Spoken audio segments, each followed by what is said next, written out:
The Great War for survival had ended with the fall of Ymir the giant. The victors were the Asgardians led by Odin and his brothers Vili and Ve. However, the giants were not completely vanquished, for some of them survived and slipped into obscurity, whilst the others helped to establish the new order of things.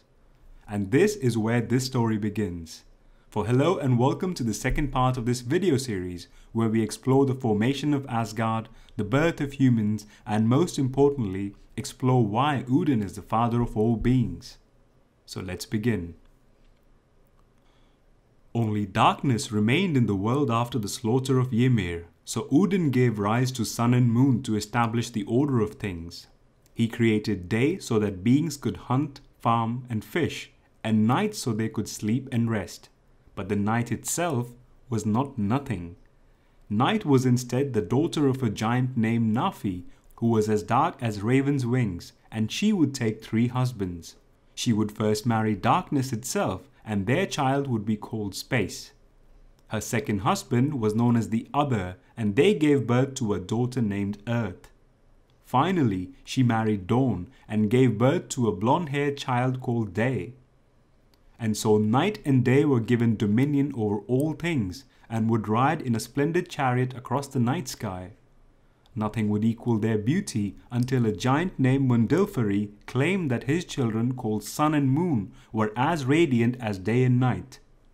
As punishment of his transgressions, the gods gave sun to day and moon to night, and so the chariots carrying day and night and sun and moon would gallop across the sky to the end of time, or in this case, till the dawn of Ragnarok.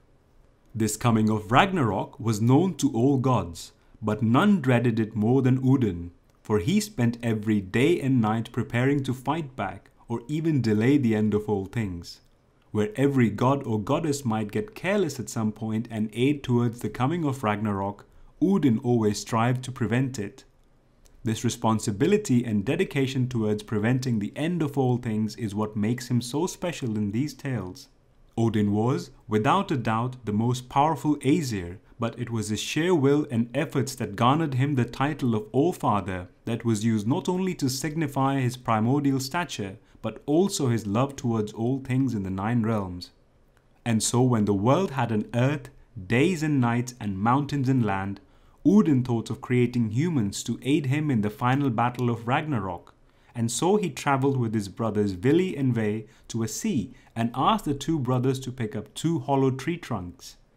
Vili and Ve then filled the tree trunks with sand from the nearby sea, and Odin breathed life into the tree trunks by first creating a woman, then a man, and they would dwell on Midgard, the brow of giant Ymir. Odin married Frigga, and their children would be Aesir and would dwell in Asgard, the home of gods. Asgard was a wondrous place befitting the gods of everything and would be connected to the other worlds via a rainbow bridge called Bifrost. Vili and Ve left for the other realm called Vanaheim, which lay towards the east of Asgard, and their children would be named Vanir. Odin built a castle called Hlidskjalf for himself on the highest peaks of Asgard.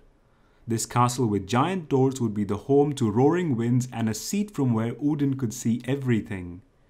He also built a palace for his wife Frigga, and it was called Fensalir, where she would often stay on her own, since Odin would spend time wandering the 9 worlds and wondering about how to prevent Ragnarok.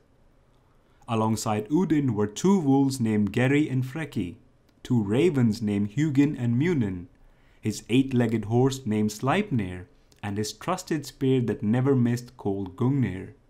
Odin had now built a home for his kin, but his preparations for Ragnarok couldn't begin any sooner. So join me in the next video where we explore the events that aided the coming of Ragnarok despite Odin's sincere attempts. We shall meet new gods such as Thor and Loki and join them on their adventures befitting their glorious stature. Until then, farewell.